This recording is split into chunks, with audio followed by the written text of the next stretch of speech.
E Jesus respondendo disse-lhes: Acautelai-vos que ninguém vos engane, porque muitos virão em meu nome dizendo: Eu sou o Cristo, e enganarão a muitos. Tu nos fazes cientes da tua palavra, e tu operas por ela em nossas vidas. Estamos certos, Pai, que esta noite tens uma palavra pelo teu Espírito a todos nós, para edificação e para salvação, porque fazemos esta declaração em nome do Senhor. Amém. Algum tempo atrás, um vendedor nos procurou querendo saber se era do interesse comprar um colchão. E ele começou então a descrever o colchão. Nós estávamos com alguns problemas com o nosso colchão. Ou pelo menos tínhamos problemas quando acordávamos e supunhamos que fosse do colchão. Umas certas dores lombares e etc.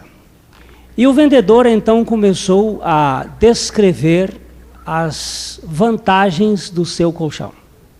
Depois que ele fez toda a narrativa, eu fiquei tão admirado que eu disse para ele: meu amigo, se 10% do que você acabou de dizer é verdade, esse colchão é um milagreiro. Eu não posso imaginar coisa mais fantástica do que esse colchão. De qualquer modo, eu vou suplicar a opinião de algumas pessoas bem informadas no assunto. Vou consultar alguns médicos a respeito do assunto. E perguntei, indaguei algumas pessoas e eles me disseram, alguns de alguma vantagem, outros começaram a minimizar a quantidade de elogios que o homem havia dado. Disse: não é bem assim, mas afinal de contas nós compramos o tal colchão. E eu tenho visto muitas pessoas falando bem dele, mas para nós ele não acrescentou absolutamente nada. Pelo contrário, eu estou achando que o negócio está piorando. E o colchão é caro que só a morte. O máximo da coisa é o nome do colchão. O nome dele é Quem que é Pato. Quem que é o pato?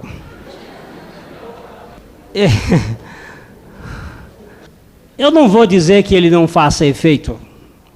O que nós estamos querendo enunciar aqui, inicialmente, é que o princípio da venda, ele parte de uma max-valorização do seu produto, que é uma forma de engano. Por trás de toda venda existe uma dose de engano. E até para comprar existe o inverso: quem desfaz quer comprar. Este engano, esta ilusão, é o círculo que domina, que governa este mundo. O mundo, na realidade, ele é dirigido pelo engano. Existe o engano em todas as áreas. Há uma definição de um sociólogo francês que diz que a política é a arte de enganar com arte. Você engana, mas engana com arte. Vocês conhecem aquela ideia da medicina que diz o seguinte: o médico desenganou. Quer dizer, ele passou o tempo todo enganado. Chegou um ponto ali que ele desenganou. O comércio, a diplomacia, na realidade, trabalha na base do engano. A coisa não é tão real quanto aparece. E há até mesmo nos cursos diplomáticos uma matéria inserida dentro do curso, que é a ética do disfarce. A pessoa se prepara para disfarçar, para não apresentar o tudo. A Bíblia nos mostra em Oséias capítulo 4, versículos 1 e 2, que Deus tem uma questão aqui na terra, um problema aqui na terra. Porque nesta terra não existe verdade, mas o que existe é perjuro, é engano, é mentira, é assassinatos e coisas dessa natureza. Ouvi a palavra do Senhor, vós, filhos de Israel. Porque o Senhor tem uma contenda com os habitantes da terra, porque nela não há verdade, nem amor, nem conhecimento de Deus. O que só prevalece é perjurar, mentir, matar, furtar e adulterar, e há arrombamentos e homicídios sobre homicídios. Isso quem está dizendo é Deus. Deus olhando de cima, ele vê isto. O que existe na face da terra é perjurar, é mentir, é matar, é enganar, é adulterar. Eu me recordo que uma vez eu estava lendo uma reportagem, aqueles artigos de biblioteca, de seleções, e a senhora contando que ela estava viajando de avião com o marido, num teco-teco, sobrevoando uma estrada muito movimentada lá nos Estados Unidos. E eles tinham uma curva e um morro. Ele lá de cima, eles estavam vendo o movimento, o marido pilotando, e ela estava ali do lado, verificando o movimento da estrada, quando percebeu um carro cortando na curva, cortando um caminhão, e do outro lado vindo o carro na sua verdadeira mão, né? E ela vendo o acidente lá de cima, todo o processo do acidente, ela começou a gritar, né, lá de cima, e o marido dizia: você está louca? E ela gritava: cuidado, vai bater, vai bater. Não é? Era o desespero dela. E depois ela escreveu: como Deus vê o mundo de cima. Ele olhando, o que ele vê? Deus vê que na terra existe isto, e que a ênfase do problema da terra é o engano. Nós temos na Bíblia, primeiro, a origem do engano, de onde o engano procede. Em Hebreus capítulo 3, versículos 12 e 13, a Bíblia nos mostra que o engano tem a origem no pecado. Vede, irmãos, que nunca haja em qualquer de vós um coração mau e infiel, para se apartar do Deus vivo. Antes, exortai-vos uns aos outros todos os dias, durante o tempo que se chama hoje, para que nenhum de vós se endureça pelo engano do pecado. Ele está falando aí que quem leva a pessoa ao engano é o pecado. E que o engano do pecado esclerosa o coração, estratifica o coração. O engano do pecado endurece as entranhas íntimas da pessoa. Em Romanos capítulo 7, versículo 11, a Bíblia também nos mostra que o pecado me enganou pelo mandamento e me levou à morte. Romanos 7, 11. Porque o pecado, prevalecendo-se do mandamento, pelo mesmo mandamento, me enganou e me matou.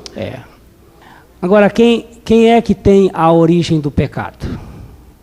Quem foi que deu a origem ao pecado? Aí parece uma redundância. A origem do engano está no pecado, e a origem do pecado está no engano. Isso aqui vira uma coisa engraçada. É a cabeça mordendo o rabo e o rabo mordendo a cabeça. De tal modo que fica uma contradição. É o engano de Satanás que trouxe o pecado. Satanás supunha que ele pudesse ser igual a Deus. Ele é a origem do pecado. A diferença que há entre Satanás e o homem é que o Satanás é auto-pecador e o homem é hetero-pecador. Isto aqui significa o seguinte: Satanás, o pecado nele é autodeterminado e no homem foi determinado por outro. O homem veio do engano trazido de fora para dentro. O de Satanás foi o engano trazido de dentro para fora. Satanás se autossugeriu em ser igual a Deus. E por isto procedeu como se ele pudesse ser, e dali ele caiu da sua atitude. Agora, o pecado do homem foi produzido de fora para dentro. Por isso o homem tem direito à salvação e o diabo não tem. Mas a Bíblia nos mostra que o pecado do homem foi produzido pelo engano de Satanás. Em Gênesis capítulo 3, versículo 13, a palavra de Deus nos refere a este engano que Satanás trouxe a Eva. E disse o Senhor Deus à mulher: por que fizeste isso? E disse a mulher: a serpente me enganou e eu comi. A serpente me enganou. O engano passou então a ser a marca da humanidade. Na realidade, o ser humano vive dentro desta marca.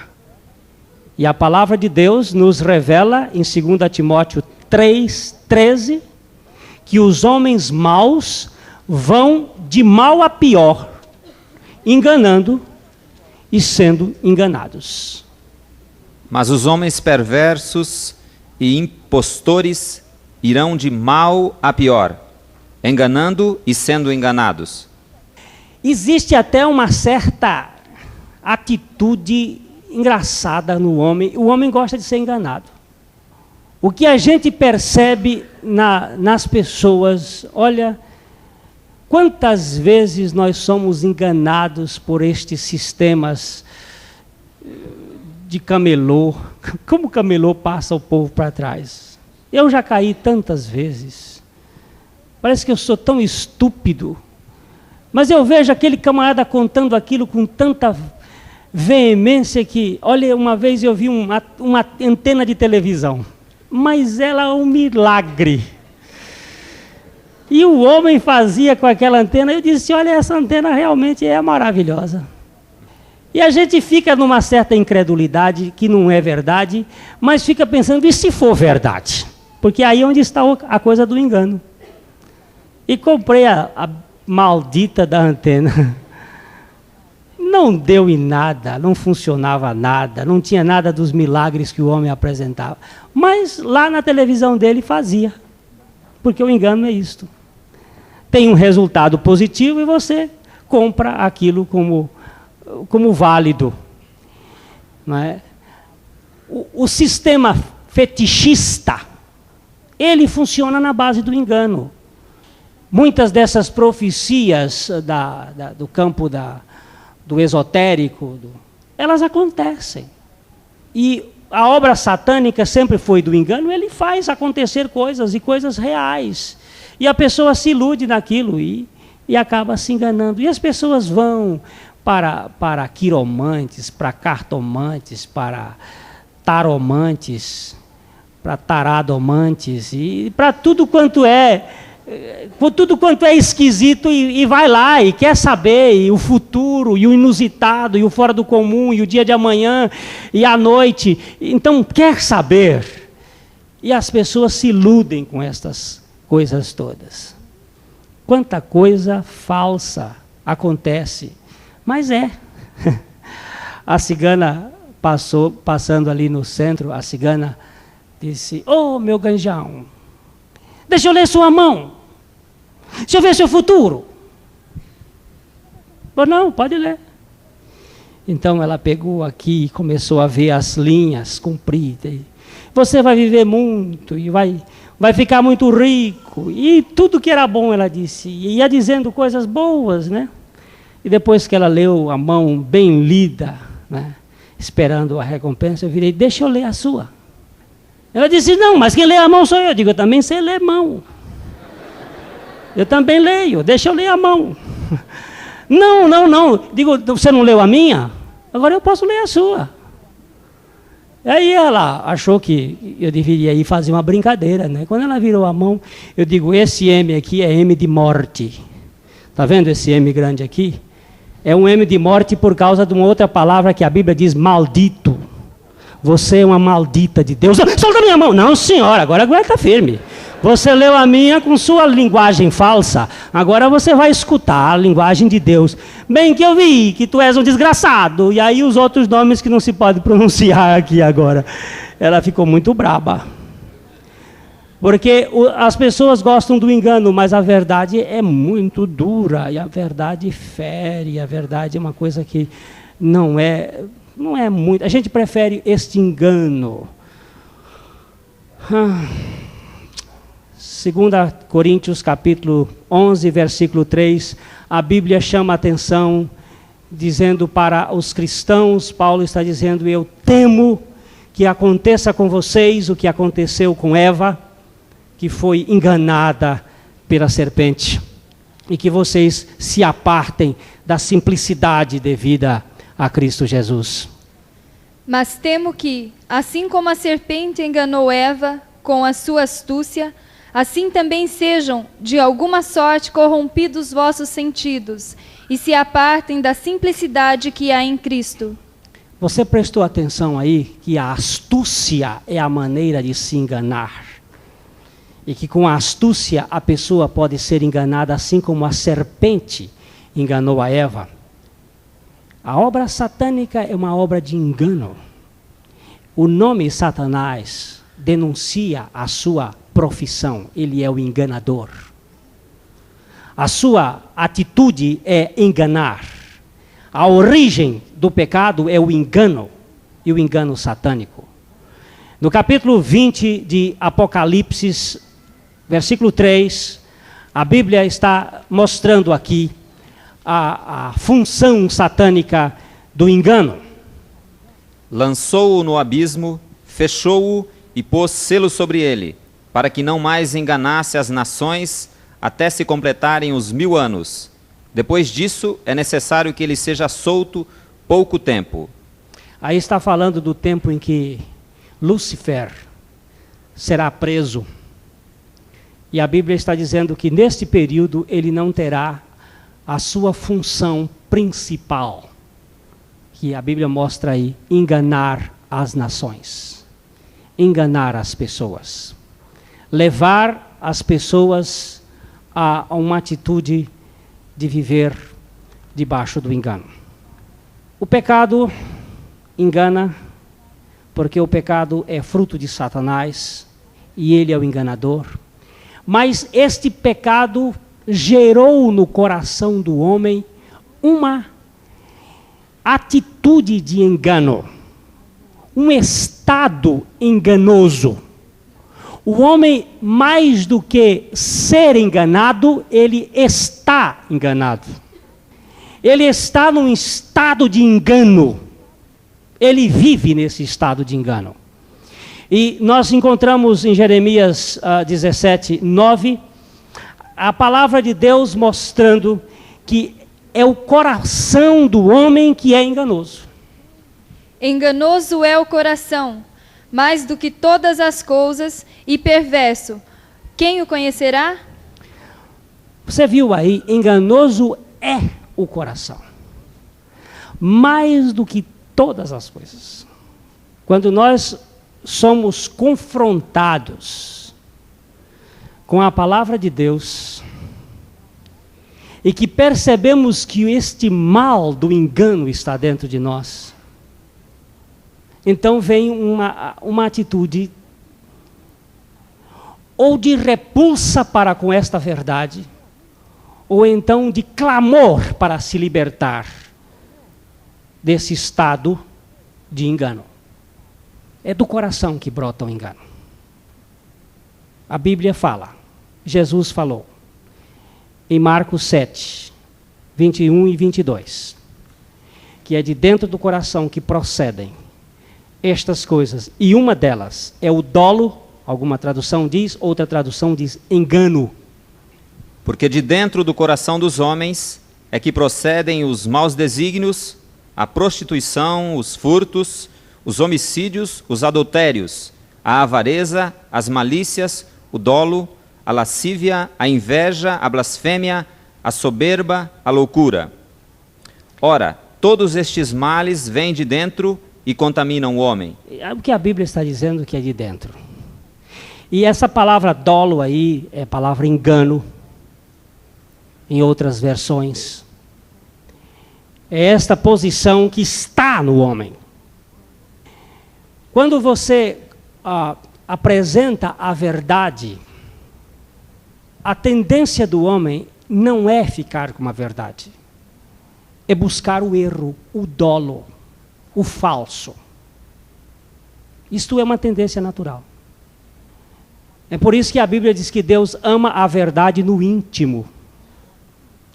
há uma propensão natural do homem para o engano.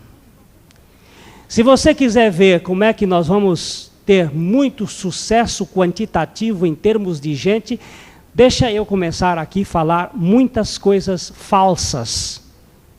E logo vão aparecer as multidões para ouvir.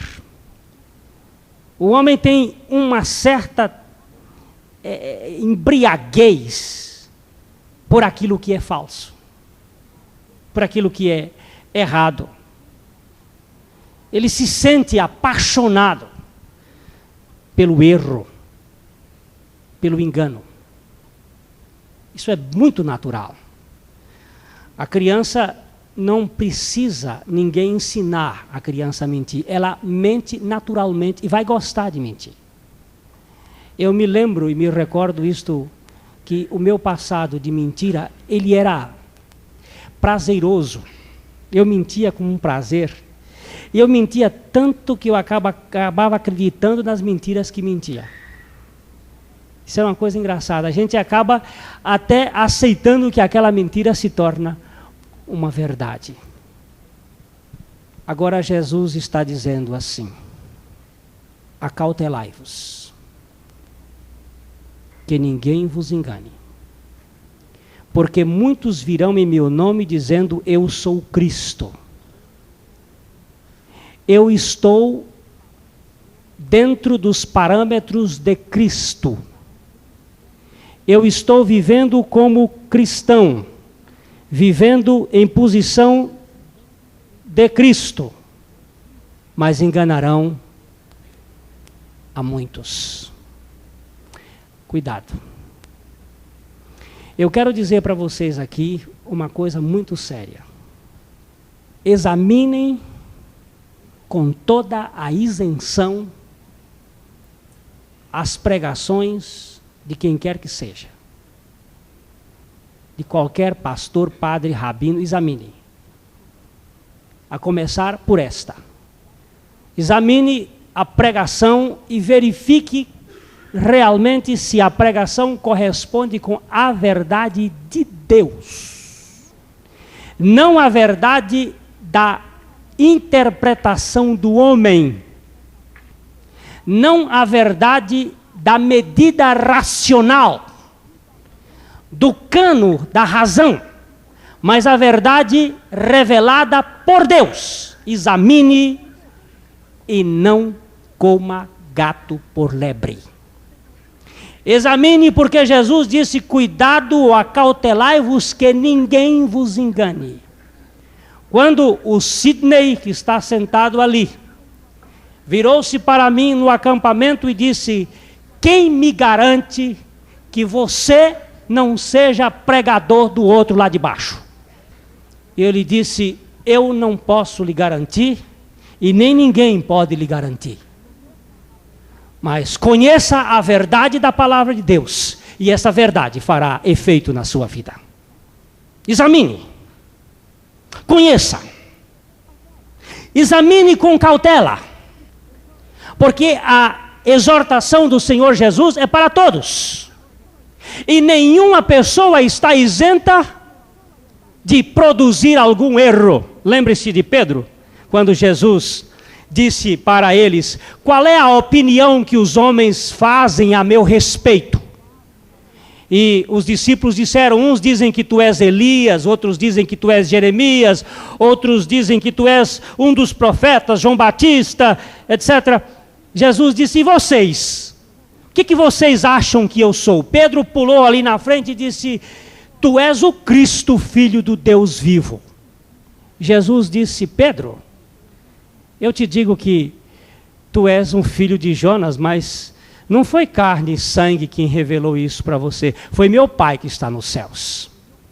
Logo em seguida, este mesmo Pedro, quando Jesus disse, importa que o Filho do Homem vá para Jerusalém, seja escarnecido das autoridades, seja preso, seja crucificado e ressuscite ao terceiro dia, este mesmo Pedro chegou para Jesus, puxou a parte, falou a segredo no ouvido de Jesus, disse, de modo nenhum nós te permitiremos que essas coisas aconteçam. Jesus disse, Satanás, para trás. porque cogitas das coisas dos homens e não das de Deus. Aquele que trouxe uma revelação de Deus, há pouco instante, agora trazia uma inspiração satânica. Por isso a Bíblia está dizendo, examine, tenha o cuidado, averigue, não coma estas coisas fechadas, não use o método de abrir a lata e não examinar o que tem dentro. Examine. O engano está aí. E o coração do homem é desesperadamente enganoso. A Bíblia mostra que muitas vezes na pregação está tecida a teoria do engano. Urdem, diz a Bíblia, engano com as suas línguas. Nós precisamos fazer uma verificação entre a verdade e o erro. Olhar a verdade, olhar o erro, ou o engano. A palavra de Deus é a verdade. Isso eu já não tenho sombra de dúvidas. Em João 17, a Bíblia está ali se revelando como a verdade. Santifica-os na verdade, a tua palavra é a verdade. Quem que é a verdade? A palavra de Deus é a verdade. Eu fiquei tão contente quando eu percebi lá em Isaías 53:9, que na boca de Jesus nunca houve engano. Preste atenção nesse texto aí, Isaías 53:9. E puseram a sua sepultura com os ímpios, e com o rico na sua morte, porquanto nunca fez injustiça, nem houve engano na sua boca. Você já prestou atenção por que nunca houve engano na boca de Jesus? Você já descobriu por que Jesus nunca falou engano? Em João capítulo 12, versículo 49 e 50, diz por que não houve engano na boca de Jesus. Em João 12, 49 e 50. João 12, 49 e 50. Porque eu não tenho falado de mim mesmo, mas o Pai que me enviou. Ele me deu mandamentos sobre o que hei de dizer e sobre o que hei de falar. E sei que o seu mandamento é a vida eterna. Portanto, o que eu falo, falo como o Pai me tem dito. Por que Jesus Cristo não teve engano na boca? Porque ele nunca falou de si, ele falou a palavra de Deus, e a palavra de Deus é a verdade, portanto não há engano. Eu não tenho nenhuma dúvida de falar aqui a palavra de Deus e saber que não há nenhuma contrassenso, nenhuma contradição, nenhuma imperfeição, porque esta palavra é a verdade. Hoje, uma senhora me procurou e disse o seguinte, que ela esteve no Mato Grosso e chegou lá, foi visitar uma igreja. E o pastor da igreja, então, conhecendo, disse, mas você está aceitando essa doutrina do novo nascimento? Ela disse, estou. Mas isto é uma heresia. Ela disse, mas está na Bíblia. Mas não é assim. Você tem que interpretar. Ela disse, não, eu tenho que crer o que Deus escreveu lá, que ele colocou. Disse, não, você tem que dar a sua conotação, o seu ponto de vista. Não, mas está escrito na Bíblia. Eu creio do jeito que está escrito. Ele disse, não, mas a salvação não é assim, não. Nós estamos salvos por Jesus Cristo, a minha salvação, eu estou pendurado em Jesus Cristo. Mas eu posso viver no pecado, posso voltar, tornar-me pendurar lá, ir para o pecado. Se eu quiser me chafurdar, eu posso me chafurdar depois, porque eu estou garantido pela salvação de Jesus Cristo. Aí ela fez uma ilustração que só pode ter sido pelo Espírito de Deus. Ela disse, pastor, eu creio que Jesus Cristo e a sua palavra é como se fosse uma mesa muito bonita, um banquete, aquela toalha branca, limpa, aqueles guardanapos muito bonitos, aqueles pratos arrumados, os talheres, aquele porquinho tostadinho, aquele frango, aquele peru bem assado. E ela foi botando assim as coisas, né, bonitas lá na mesa. E eu sento para comer aquilo. E o mundo, para mim, é uma lata suja de lavagem. Lavagem que a gente dá para os porcos. O pecado é aquilo. Eu pergunto para o senhor, qual é o prazer que o senhor tem? Comer nesta mesa limpa, bonita, gostosa, ou comer naquela lata de lavagem? O pastor vai comer na coisa. E depois que o senhor come essa comida boa, gostosa, o senhor volta para comer a lavagem? O senhor volta para ir lá para aquela lata suja e comer aqueles restos de comida? A mulher do pastor pulou e disse: você é uma herética. Aí eu digo: assim vira heresia. Heresia, quando é coisa limpa de Deus, vira heresia.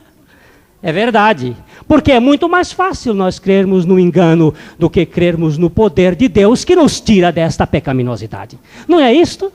Não é mais fácil a gente crer que a gente tem que viver uma vida para sempre no pecado do que crer que Deus pode nos libertar do pecado? É muito mais fácil. É muito mais fácil.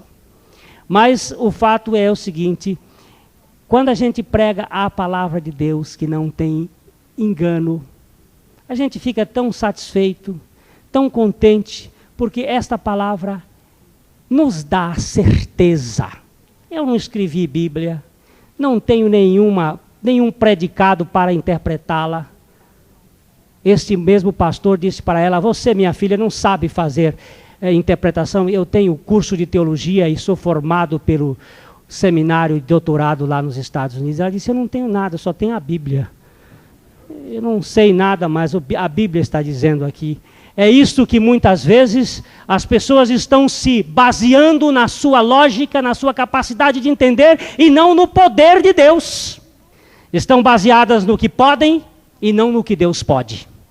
O risco, então, é da falsificação da palavra de Deus. Este risco é muito grande. Às vezes nós podemos estar com a Bíblia na mão e pregando as nossas próprias ideias, as nossas conveniências, os nossos pontos de vista. Começa ali no livro de 2 Coríntios, na carta de 2 Coríntios, capítulo 2, versículo 17, o apóstolo chamando a atenção para este fato terrível. Porque nós não estamos como tantos outros, mercadejando a palavra de Deus. Antes, em Cristo é que falamos na presença de Deus, com sinceridade e da parte do próprio Deus. Você sabe o que é mercadejar a palavra de Deus? Você sabe o que significa isto? Levar para o mercado e vender o produto pela lei do mercado. E na lei do mercado, quando a oferta é alta, quando temos muita oferta, o preço abaixa. E então queremos fazer uma coisa aí em termos de adeptos. E começamos a vender um cristianismo a preço, não é de banana, porque banana hoje está tão cara. Ao preço de xepa, de restolho. Não podemos mercadejar a palavra de Deus. Quando o Deus da palavra afirma uma coisa, isto tem que ser sustentado. Nós encontramos o apóstolo Paulo falando a respeito destes ministros, destes pregadores que falsificam a palavra de Deus. Eles vêm disfarçados como ministros de Cristo. Em 2 Coríntios capítulo 11, versículo 13 a 15. Eles são apóstolos fraudulentos, mas que vêm vestidos como se fossem apóstolos de Cristo. Porque tais falsos apóstolos são obreiros fraudulentos, transfigurando-se em apóstolos de Cristo. E não é maravilha, porque próprio Satanás se transfigura em anjo de luz. Não é muito, pois, que os seus ministros se transfigurem em ministros da justiça, o fim dos quais será conforme as suas obras.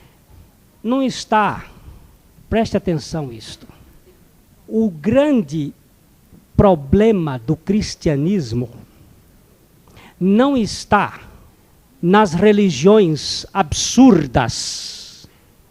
O grande problema do cristianismo está dentro da igreja chamada de Jesus Cristo.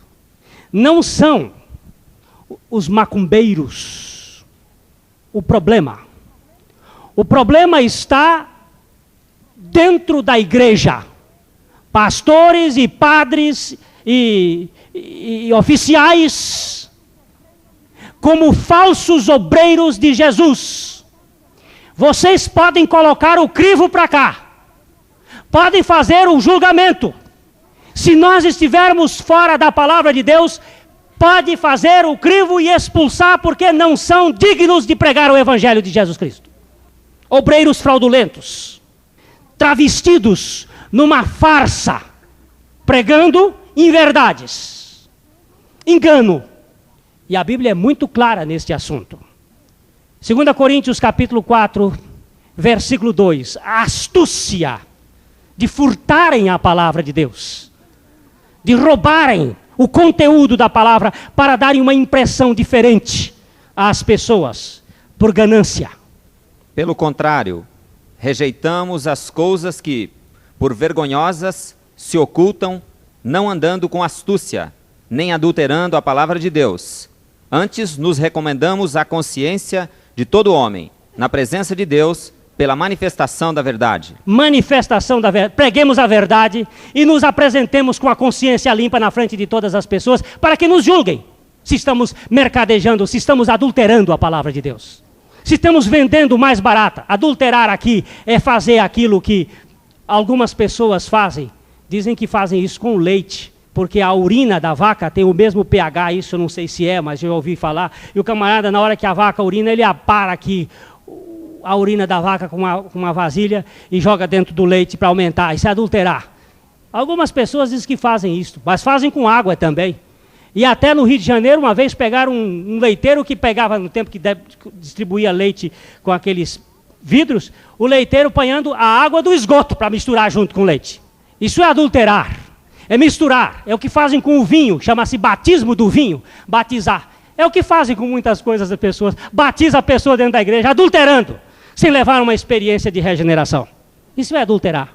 E a Bíblia está dizendo, nós não somos. Paulo dizia, eu não estou aí incluído nesta mesma lista dos adulteradores da palavra de Deus. O preço é este. Quer comprar? Está aí. Se não quer, vai embora. O preço é este. E o preço de Deus é a morte. Não vende por menos, nem um real. Agora eu não sei como é que se diz, nem um tostão, nem um cruzado. É tanta coisa que só os cruzados do Mike Tyson vale realmente.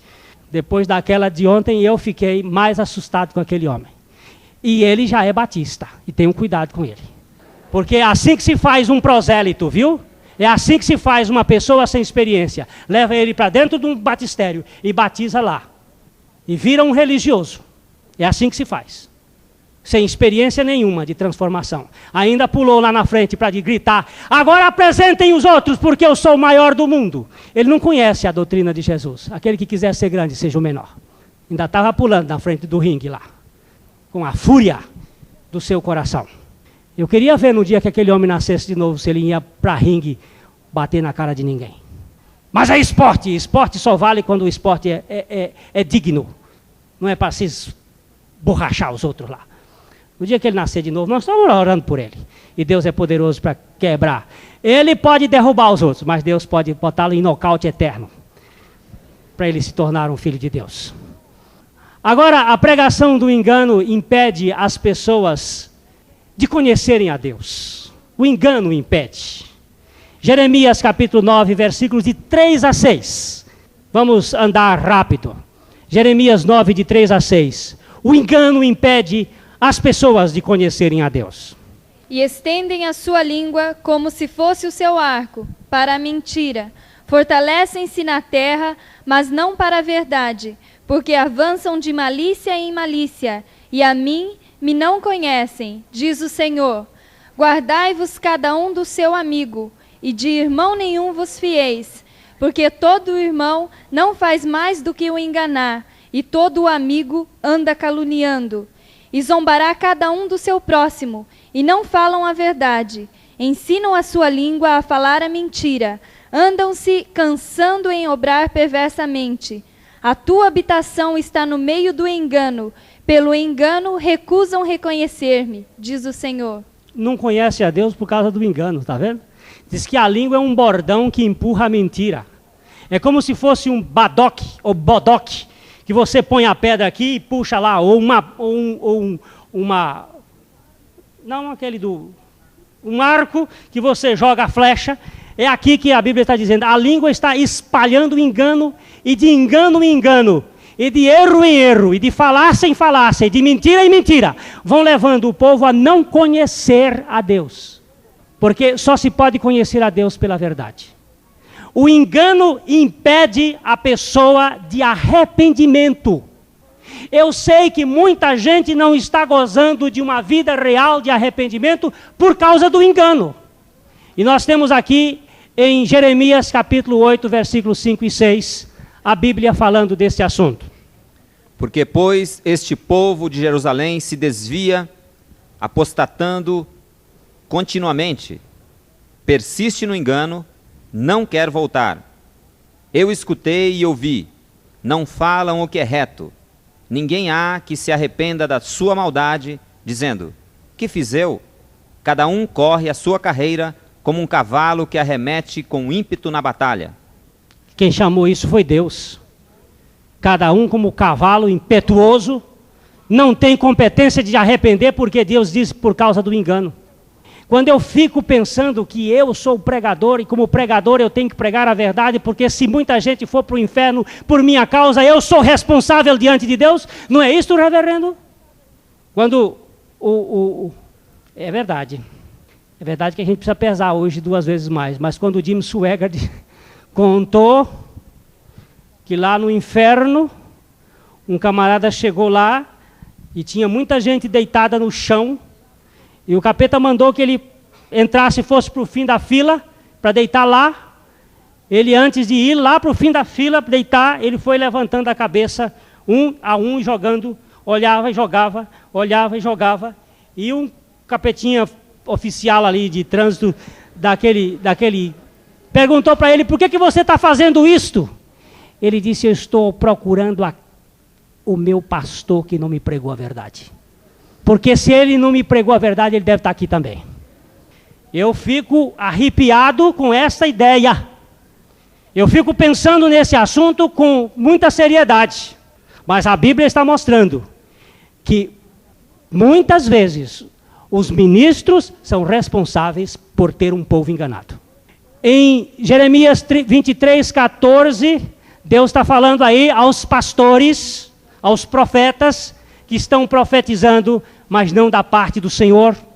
Mas nos profetas de Jerusalém vejo uma coisa horrenda.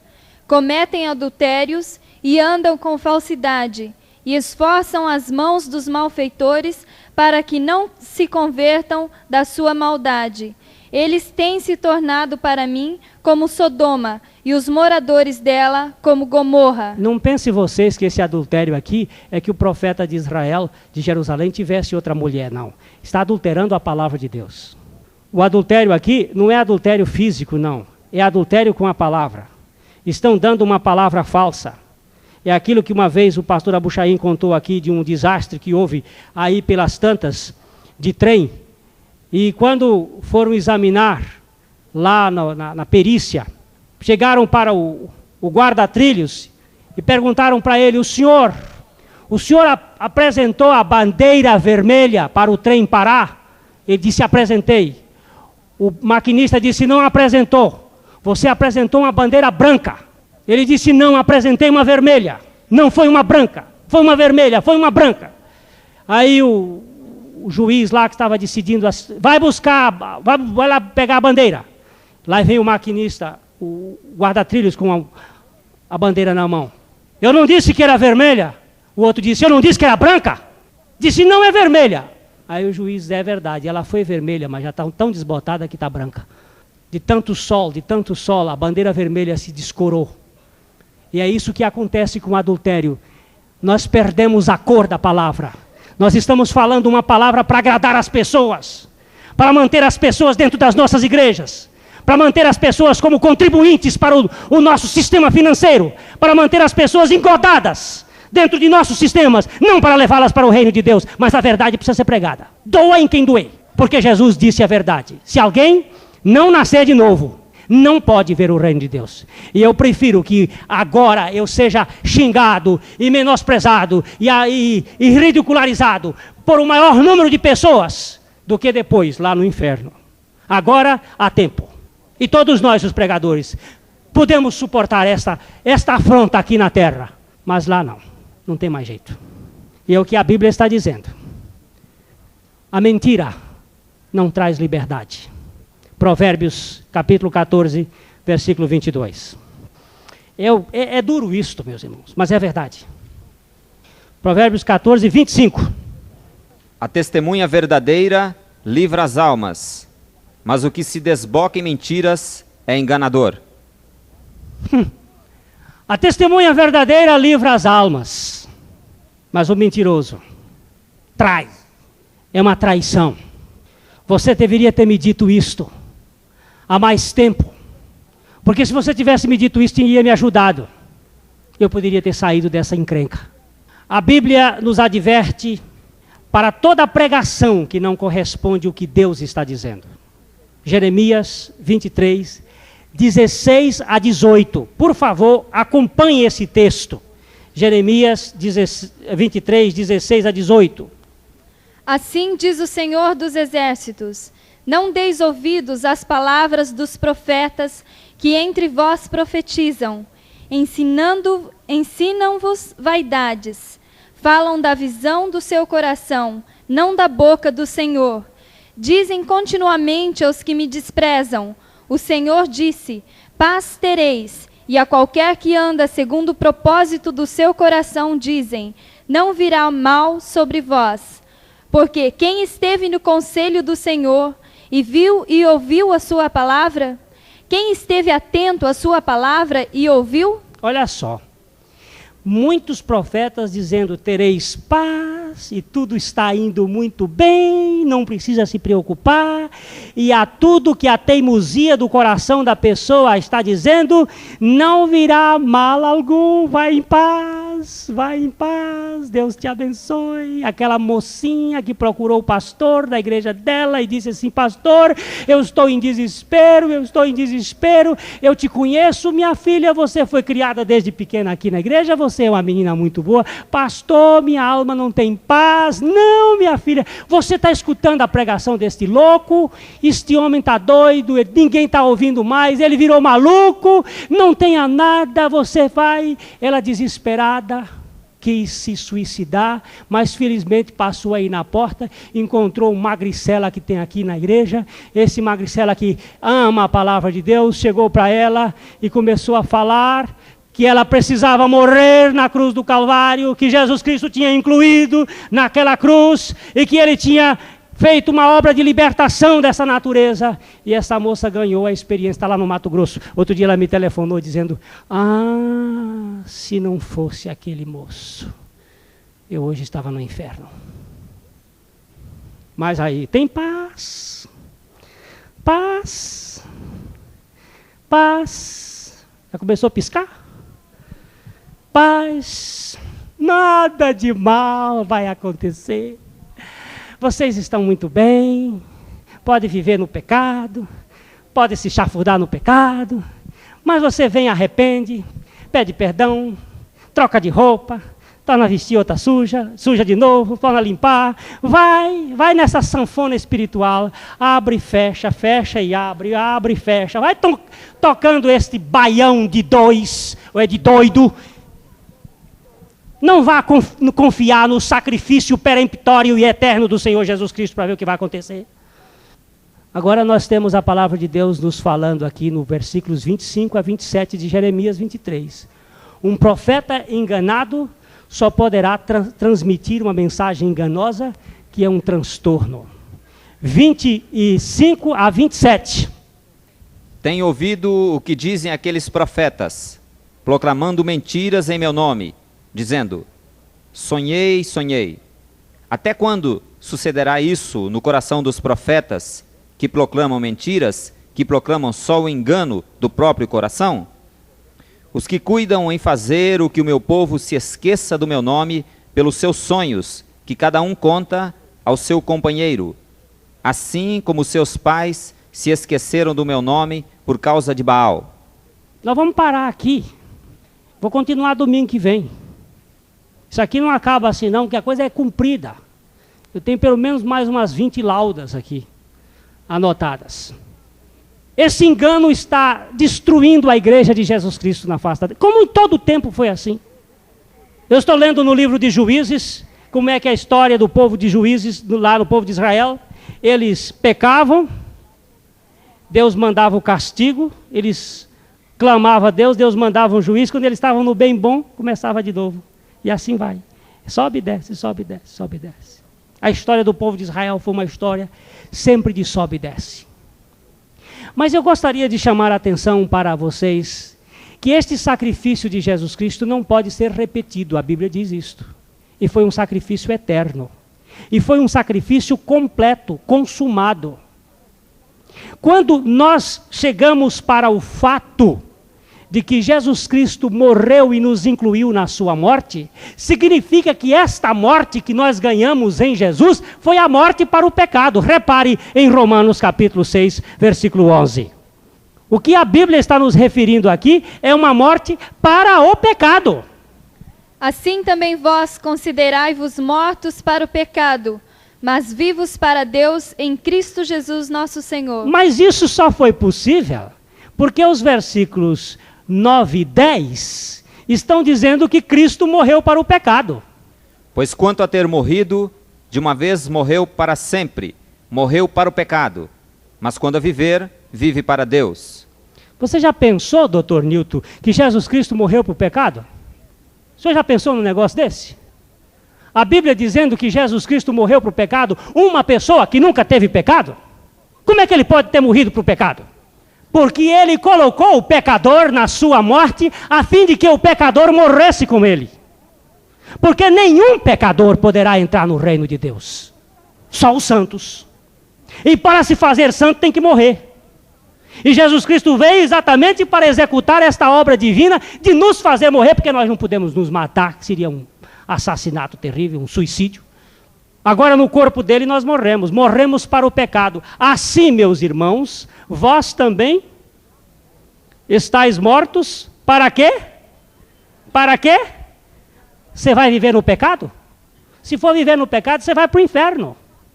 É para viver, mas eu não posso me libertar do pecado, graças a Deus que você não pode, nem eu. Mas Jesus Cristo é um Salvador poderoso.